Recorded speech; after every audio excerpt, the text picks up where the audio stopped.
Hello children, you all are welcome to the session 2 of the chapter Fiber to Fabric. We have done a few natural fibers, that is cotton and silk. Now we proceed to the next natural fiber, that is wool. Wool is another natural fiber. We get it from the animal source. And you all are aware that we get the hair of the and different animals. From that hair we make the thread and finally we convert into fabric. Okay, wool is obtained from the fleece of the sheep. Fleece is the hair of the sheep, goat, camel, yak, llama, alpaca and other animals. So these are different type of animals who develop hair above their fur above their skin. But why they develop fur above their skin? Because most of these are staying or living in the cold climate. So what happens? To protect themselves from the cold climate, they develop a thick layer of the fur. So when the weather changes, when the winter to summer it comes, what happens? The hair makes them heated. So to get rid of those heat, we just take it out the fur from their skin and we use it to make our own type of fabrics. Okay. Now there is a history about this wool fiber is that when the early men started rearing a number of animals for different purposes. So in that case only they have done for this also. They took out the fur and then which with the fur they used some kind of they made some kind of cloth which helped them to cover their body in the cold climate. So this has given birth to the wool fabric. Okay, these animals have thick coat hair on their body because the hair traps the air and is a poor conductor of heat. This you should know. Why we generally use this woolen fabric in the winter season? Because the wool has a tendency to trap the air between them. So when it traps the air between them, it does not allow the air to pass. So what happens? The heat is generated and the body heat does not let go out. It doesn't let the body heat to go out. So this way the body heat remains inside our body and we cover ourselves in the protect ourselves from the winter winds. Likewise, we use the fur. Similarly, that particular layer of hair keeps the animal body also warm and protect them from the harsh cold. Do you think that just taking out the fur from the animals and using it and covering ourselves with the fur will protect us from the winter? No. And it will be acting as a fabric? No. Because there will be certain steps to convert the fur to the fabric or to the thread, then to the fabric is needed. So let's do the steps of producing the fibers to the fabric of the wool. Now, what is the process of making wool?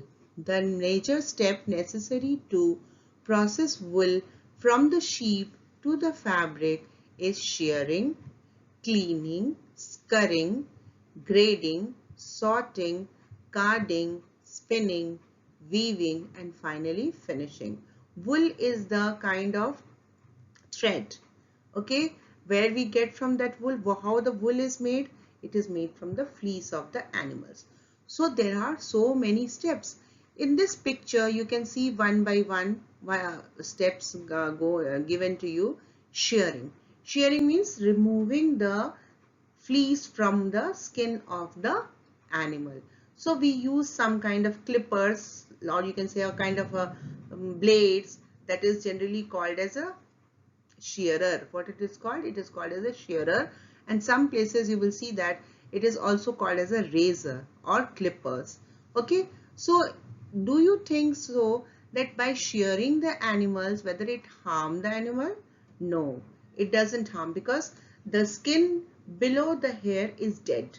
So when we remove the hair from the animal skin, it does not hurt it.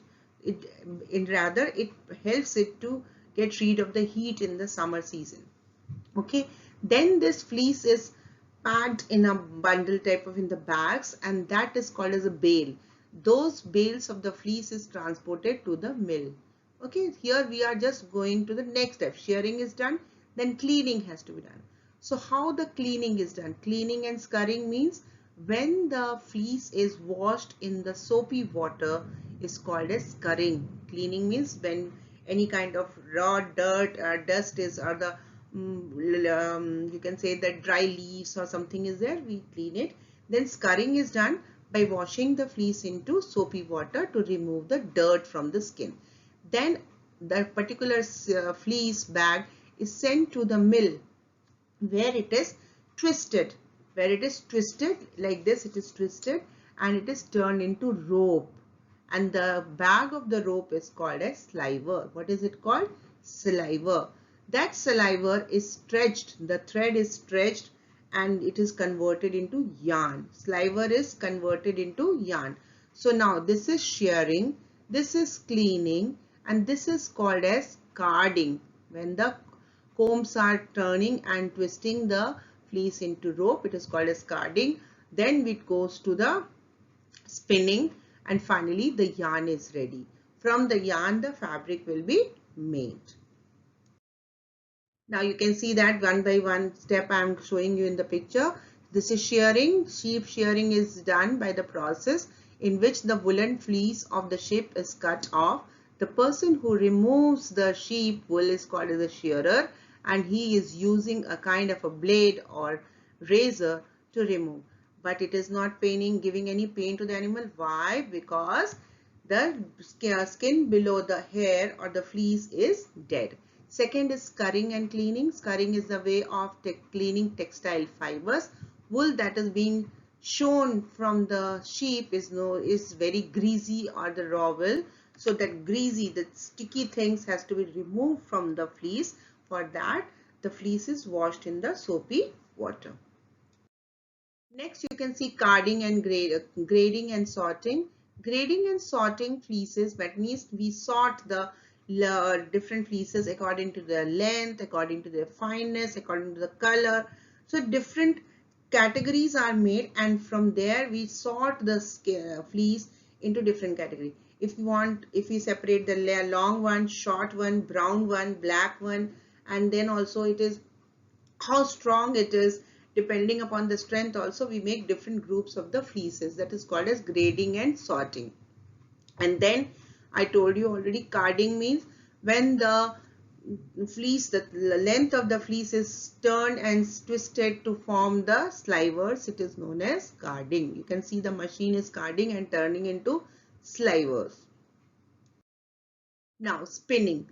The twisted slivers are drawn out to form the thread or yarn. So this is called as spinning. You can see that 3 strands are twisted in a rope, and like see 1, 2, and then it is twisted with it. Then when 2 more are twisted, this is forming the yarn. Okay. So 2 are twisted, 1 more is made, that is making 3 ply wool. Next it is dyeing. Everybody knows the meaning of dyeing, because the color of the natural wool is not so appealing. It is generally black, brown, cream in color. So, and we want very colorful sweaters or the woolen materials. So what do?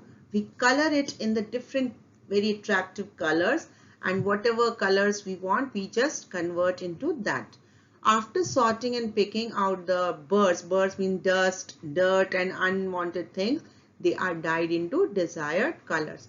Weaving, as we have already done in the previous 2 fabrics also. Weaving means when 2 set of yarns, one long, that is called as warp, and one is called as the horizontal one, that is called as weft. When warp and weft are close to and done like this, this is forming a fabric. This is called as weaving. Now here we finish the wool. Now we go to the jute. Next natural fiber is the jute. Jute is a long, soft, shiny vegetable fiber that is also spun into coarse, strong threads. It is produced primarily from the plants. So in this genus, the genus of this plant is Corchorus and comes in the family of Tiliaceae. You remember I told you about the family and the genus of the cotton also. So why we can know? Because this is the plant source. Plant comes under different family. Okay.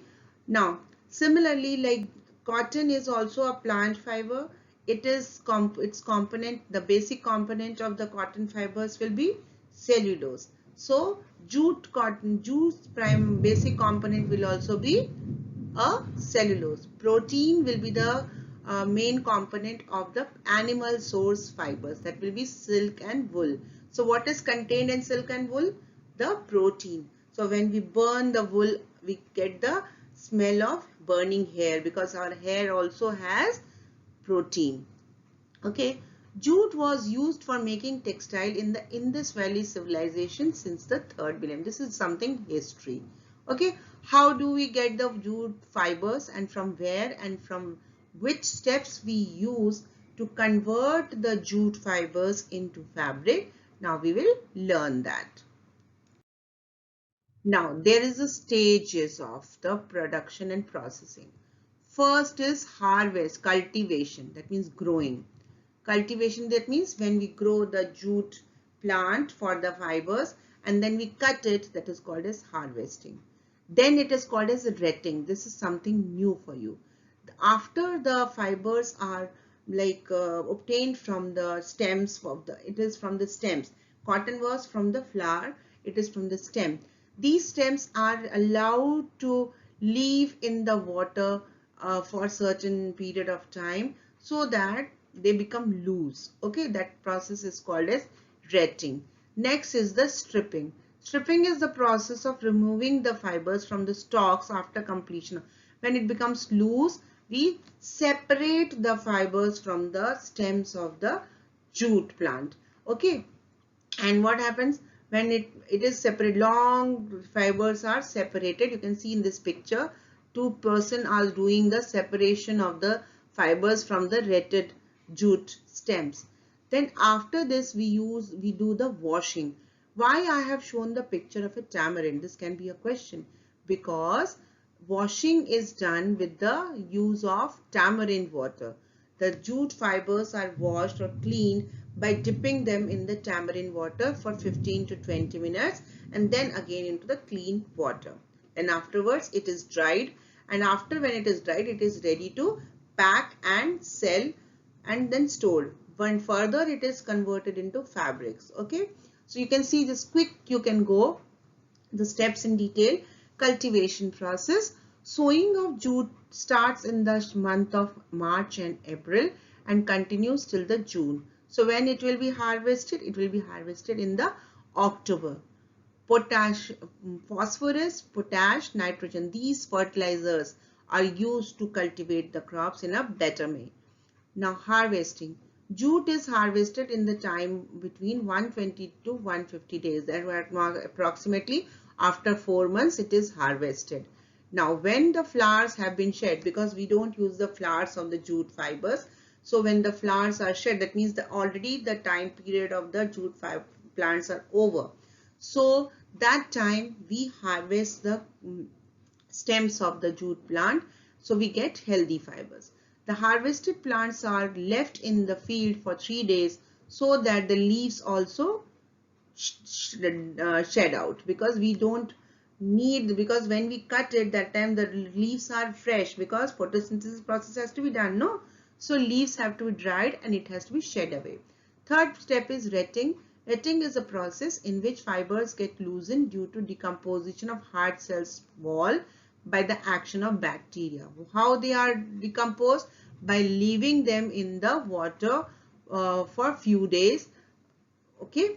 Now next step is stripping. Stripping is the process of removing the fibers from the stalk after completion of retting. Fibers are then removed from the stalk by any one method. Maybe single plants are taken, then fibers are taken out, or we take the bundles of stalks and we break into to and fro movement. We just do in the water like this, we do this way or this way, so that the fibers get loosened away. Next step is washing and drying. Extracted fibers are washed in clean water. The dark color of the fibers can be removed by dipping them into tamarind water for 15 to 20 minutes, then washed in clean water. The fibers are hung on the bamboo railings for sun to dry for 2-3 days. After drying, they are ready to sell in the market. Last is baling. As I have already said, what is the meaning of baling? To make the bales according to the different categories. They are packed into different bags and then they are ready to send it to the market for selling. Okay, so this was the production and processing steps of the jute. Now you can see that we have finished the jute. Along with the jute and cotton, I would like to tell you some more plant source or natural fibers. Okay, one is coir, one is silk cotton. Like the other natural fibers, they will also have the natural, you can say the resource, like cotton and jute from the plant resource, silk and wool from the animal resource, but coir and silk cotton is again from the plant source. Okay, so all the natural fibers will have what feature? And one very special feature, that will be they will be biodegradable. That means if they are decomposed, they can be easily decomposed and they will not pollute the environment as compared to the synthetic one, which we'll be doing after this. Now coir is what? Very simple. This you can identify this picture. This is from the outer covering of the coconut fiber, which is extracted from the outer husk of the coconut, and it is a very useful fiber because it is used to make the ropes, the doormats, okay, the brushes, the mattresses that you gives the strength to the mattress and the shape to the mattress. Okay, so inside that outer husk, the hard shell of the coconut is there, which we then we break that and we use the coconut. So the coconut outer husk is separated and the fine fibers are taken and they are again processed into yarn, and then it is converted into different products. Okay, next is silk cotton. The silk may confuse you children that silk is obtained from the insect, but no, silk cotton, this is a name of a fiber which is produced from the plant. Which plant? Kapok tree. What is that? Kapok tree. And in that kapok tree, what happens? Red flowers. They produce red flowers and they have large number of seeds. Inside the flower converts into a like a you can say that a kind of a seed type of thing, which is used to say, take out the silk cotton fiber. Okay, it has red flowers, large number of seeds are present and small, and they are very soft fibers, and they are having good absorbency of water. Like cotton and jute also have good absorbency, silk cotton is also having very good absorbency. They can be used as a regular cotton, but where is its actual use? Its use is to make the soft pillows and saris and dress materials. Okay, so I am reading it. Silk cotton is a plant fiber from the kapok tree used for stuffing pillows, life jackets, insulation, because it gives insulation, because it has some kind of qualities of the silk also. It can protect from heat. Kapok tree is the tropical tree of Bombax family. Silk cotton is a big tree about this much feet tall, and it has soft wood, red flowers, large number of seeds, smaller fragments, and silk cotton is softer than the regular cotton. So here we finished the natural fibers. Now I am going to the synthetic fibers. Synthetic is also known as man-made fibers. And how are they made? They are made from the petrochemicals or the petroleum. How they are made? You know, when the plastic is melted, okay, when we melt the plastic, it is passed through an instrument that is called a spinneret. Spinneret has, it's like a, you can say the shower. You have seen the shower in your bathroom. It has small holes in it. When that type of instrument is used and the melt cotton fiber plastic is passed through it, what will come out? Through that small hole, 5 long thread-like structures will come out. Okay, so that way the man-made or synthetic fibers are made up of. Okay, they are used to make some chemicals, generally the chemicals of petroleum. Okay, they are woven, the synthetic fibers can be woven into fabric, just like because we make first the threads, The threads are then woven interlocking with each other, and then they are used for different purposes. Now, synthetic fibers have some advantages over the natural, but it also has some disadvantages over the cotton fibers. Synthetic fibers have a wide range using for household, like ropes, buckets, furniture, containers, highly specialized fabric for aircraft, ship, spacecraft, healthcare, etc. Why? Because it has a very good strength. It has good strength. Okay. Secondly, it does not allow the water to pass through it. So if you are using that fabrics for making raincoat and spaceships, aircraft, so it will not be allowing any kind of material to pass through it. Okay. And it gives a lot luster, and it has lots of durability. It does not tear very fast. So these are a few properties of the synthetic fibers. Synthetic fibers have these are the properties which I have just jotted down for you. First one, they quickly dry up because they don't absorb water. They dries very easily after the washing, and they are durable. Durable means they don't get uh, torn very easily. They live for longer period of time, and they don't leave, or they don't lose their shine, their color or luster. So they look very new for a longer period of time. It means that they can be used for a longer period of time, and they are less expensive as compared to the natural fabrics. They are readily available, very easily. They are easy to maintain and do not need extra care. Okay. Now, what are the kinds of synthetic fibers? We have to do some types of synthetic fiber. There are a number of synthetic fibers available, but we will be doing only two. One is the nylon, other one is the polyester. But we have to make you aware, some of the names I have added, like rayon, polyester, nylon, acrylic, plastic. One more thing I would like to tell you here. Nowadays, blend of the synthetic and natural fibers are also made. So that type of fabric has the features of the natural also, and the features of the synthetic fibers also.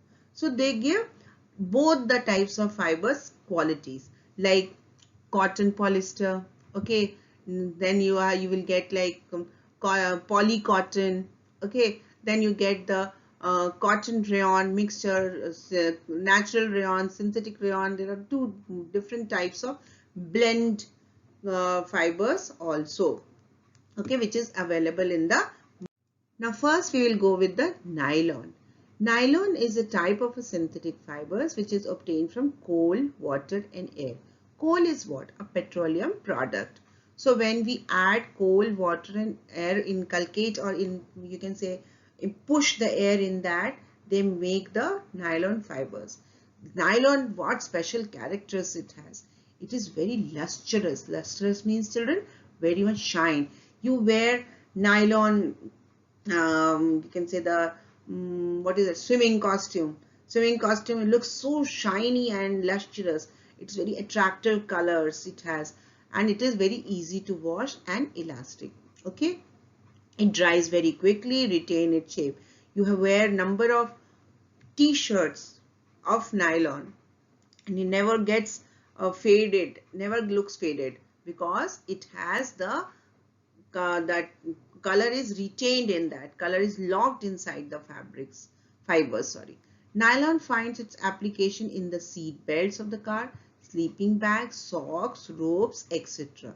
Now the socks that you use, it's made up of nylon, but nowadays socks are having the cotton blend also in it. That means mixture of cotton is also there, that makes little absorbent. Okay. Now ropes, the nylon ropes which is shown in the picture, you can see this. So these are very useful, very common in everyone's house, you have seen. So next time when you see the rope, you can differentiate between the coil rope and the nylon rope, which is more strong, you see. Okay, and compare. Nylon is also used in ropes for rock climbing, making parachutes and fishing. Why? Because of its strength. Next is the polyester. This type of synthetic fibers is obtained from the coal, water and air again. Excuse me. Polyester is made from repeating units of the chemical called as esters. Esters is a kind of a chemical. Right now you don't need to know this. This is a chemical. So when these ester molecules are joined together, they make polyester.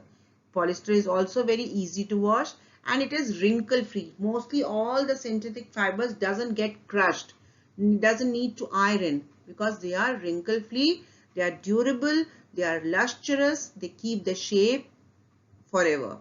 Polyester retains its shape and the remains crisp. Polyester is used to make the ropes, nets, raincoats, etc. Jackets. And as well as your uniform trousers and skirts have some kind of polyester blend because it retains the shape and it is very durable. But it is a mixture of two, cotton, rayon and something else is also mixed up for different features. Okay. Acrylic. Acrylic is warm and lightweight. It is soft and flexible. It is used for making sweaters. The woolen sweaters have the mixture of acrylic because it has a feature of wool. So it is used to make sweaters, blankets, cashmere, jackets, shawls, tracksuits. So pure wool, when it is mixed with acrylic, it's synthetic, it gives some features of the synthetic fibers. That means it becomes more durable. It is also used for the lining of the boots and the gloves, and under the bag also you can see that the cloth which is given, it is not cotton, it is acrylic. It is used in making yarn, sailboats, vehicle cover, all the seat covers and all is used of the made up of what? The acrylic fabric. Now some advantages and disadvantages of synthetic fibers. First, let's do the advantages. They are very durable. They don't tear very easily. They are wrinkle free. That means they don't get crushed. They are elastic. That means it can stretch a little. They can be strong and they retain a heavy load. That means the aircraft or in the space, the sailboats have the raft is there, yacht is there. The yacht moves in the air so much heavily, but then also it doesn't tear. Why? Because of its strength. Okay, it is soft and that is why it has very soft and smooth texture. That is why it is used for the clothing material. It is cheaper as compared to the natural fibers, and even the blend of the natural fibers with the synthetic is cheaper as compared to the pure natural fibers. Disadvantages, they don't absorb moisture. So can we wear it in the summers? No, it is not meant for the summers. They can be affected if washed in the hot. What will happen? If you wash the cotton clothes in the hot water, you boil also, it will not lose its shape. But if you will wash the synthetic fibers in the hot water, it will little melt and it will change its shape, distort the shape. It catches fire because it is made up of petroleum products, so it is very inflammable. That means it can catch fire. And what will happen if you suppose you are wearing a polyester t-shirt and suppose you catch fire, the fabric will start melting and it will stick to your skin and it can be very dangerous for you. So that is why it is said when you're going close to the flame or anywhere where it is having the fire, don't wear the synthetic fibers, okay, because it is inflammable. So here I conclude the chapter, children. We are thorough with the chapter here. Please read and watch the video again to get the better understanding of the chapter. Thank you so much, children.